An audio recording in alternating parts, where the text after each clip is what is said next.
હજી ગુજરાતમાં દાહોદમાં જે દીકરી સાથે દુષ્કર્મનો પ્રયાસ કરવામાં આવ્યો હતો ને તેની હત્યા કરવામાં આવી હતી, તેના પડઘમ શાંત નથી થયા. ત્યાં ફરી એક વખત વડોદરામાં એક સગીરા સાથે સામૂહિક દુષ્કર્મ કર્યાની ફરિયાદ સામે આવી છે. શું છે સમગ્ર મામલો જોઈએ. નમસ્કાર, હું હંસિની અને તમે જોઈ રહ્યા છો નિર્ભય ન્યૂઝ. વડોદરાના એક વિસ્તારમાં ભાયલી વિસ્તારમાં એક સગીરા પોતાના મિત્રને મળવા અવાવરૂ જગ્યામાં ગઈ હતી. ત્યાં અચાનક જ 5 લોકો બાઇક ઉપર આવ્યા હતા. તેમાંથી 2 લોકો તરત જતા રહ્યા હતા અને બીજા 3 લોકો દ્વારા એક વ્યક્તિ છે તેને યુવકને પકડી રાખ્યો હતો, તેને ગોંધી રાખ્યો હતો અને સાથે બીજા 2 લોકોએ તે બાળકી ઉપર, તે યુવતી ઉપર, સગીરા ઉપર દુષ્કર્મ આચર્યું હતું અને આ રીતે તેના ઉપર સામૂહિક દુષ્કર્મ કરવામાં આવ્યું હતું. ત્યારે આ સમગ્ર ઘટનાની વાત કરવામાં આવે તો રાતના 11 વાગ્યાની આ ઘટના છે અને 11 વાગતાની આસપાસ યુવતી છે તે પોતાના મિત્રને અવાવરૂ જગ્યાએ મળવા ગઈ હતી અને ત્યાં અચાનક જ 5 લોકો બાઇક ઉપર આવે છે અને તેમાંથી 2 લોકો નાસી જાય છે અને જે 3 લોકો રહે છે તેમાંથી એક વ્યક્તિ છે તે યુવકને પકડી રાખે છે અને બીજા 2 લોકો છે તે યુવતી ઉપર દુષ્કર્મ આચરે છે. ત્યારે આ જ વિષયને લઈને પોલીસ શું કહી રહ્યા છે તે સાંભળીએ.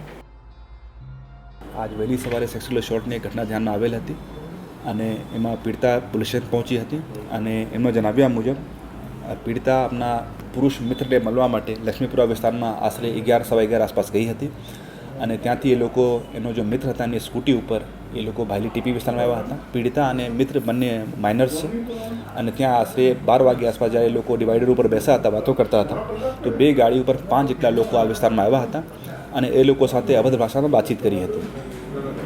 જ્યારે એ લોકો પ્રતિકાર કરતા 2 લોકો એક બાઇકમાં જતા રહ્યા અને 3 લોકો જે રોકાયા હતા આમાંથી એક લોકોએ પુરુષ મિત્રને ગોંધી રાખ્યા હતા અને જે બાકી 2 લોકો છે એ મહિલા સાથે આપણા પીડિતા સાથે એ શારીરિક સંબંધ બાંધ્યા હતા અને આશરે 12:45 1 વાગ્યા સુધી એ લોકો વિસ્તારમાંથી વહી ગયા હતા.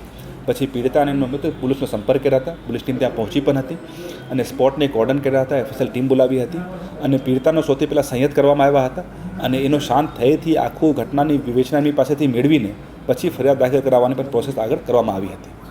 આરોપીને પકડવાની તજવીજ કેવી રીતે હાથ ધરી? અમે લોકો એમાં ખૂબ જ એલર્ટ છીએ. આપણા જેટલી બ્રાન્ચેસની ટીમ્સ છે એ બધા અત્યારે તપાસમાં જોડાયેલી છે. સિટી પોલીસની ટીમ પણ અમે લોકોની મદદમાં જોડાયેલી છે અને અમે લોકો ખૂબ જ ટોપ પ્રાયોરિટી રાખીને આ કેસને આરોપીની શોધવા માટે પ્રયત્ન કરી રહ્યા છીએ. સર, કેટલા આરોપી છે અને એના જે મિત્ર છે એની ઉલટ તપાસ?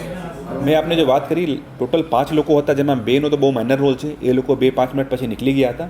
બટ 3 લોકો જે રોકાયા હતા એમની પણ શારીરિક બાંધ બાબતમાં, વાતચીત બાબતમાં ઘણી બધી ક્લૂઝ અમે લોકોને મળી ગયા છે. આના આધારે અમે લોકોને શોધવા માટે પ્રયત્ન કરી રહ્યા છીએ. સર, ખાસ કરીને વાત કરીએ, રાજ્યના ગૃહમંત્રી એવું કહે છે કે 5 વાગ્યા સુધી નવરાત્રિ ચાલશે, મહિલાઓની સુરક્ષા રહેશે, પોલીસ કટિબદ્ધ છે લોકોની સુરક્ષા કરવા માટે, પણ હવે અવારું જગ્યાએ જો આવા બનાવ બનવા પાડે કોની ચૂક માનો છો? પોલીસનું કામ છે ગુના અટકાવવાનું અને જો ગુના બની જાય તો ગુના ડિટેક્ટ કરાવવાનું અને આ ડ્યુટીમાં ગુજરાત પોલીસ, બરોડા પોલીસ 100% લાગેલી છે. પેટ્રોલિંગનો અહીંયા અભાવ હતો એવી વાત છે?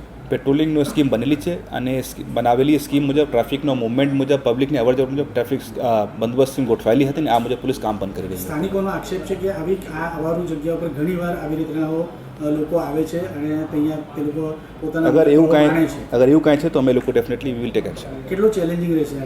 મોસ્ટ ચેલેન્જિંગ રહેશે અને અમે લોકો એમાં ફૂલ કમિટમેન્ટથી આ કેસમાં જોડાયેલા છીએ.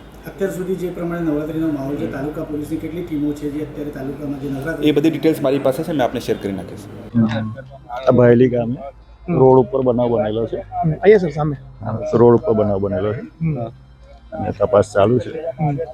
એક તૂટેલા ચશ્મા મળેલા છે, બરાબર ને? બીજી તપાસ ચાલુ છે. શું ઘટના શું બની છે? શું માહિતી શું મળી છે?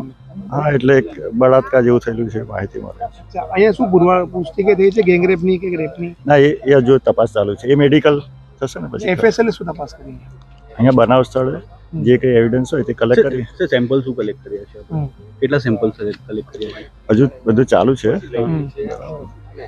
અને શું અહીંયાથી તમને પ્રાથમિક દ્રષ્ટિએ જોઈને શું લાગે છે? સર, નામ છે?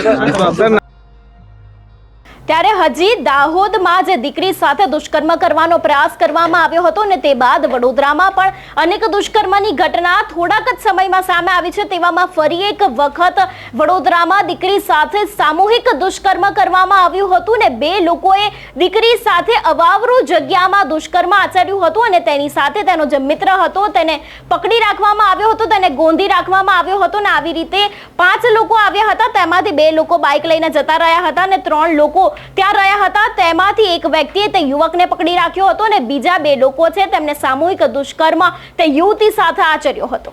ત્યારે આ વિષય પર આપનું શું કહેવું છે અમને કમેન્ટ કરીને ચોક્કસથી જણાવજો. સાથે જ નિર્ભય ન્યૂઝને લાઇક, શેર અને સબસ્ક્રાઇબ કરવાનું ભૂલશો નહીં. નમસ્કાર.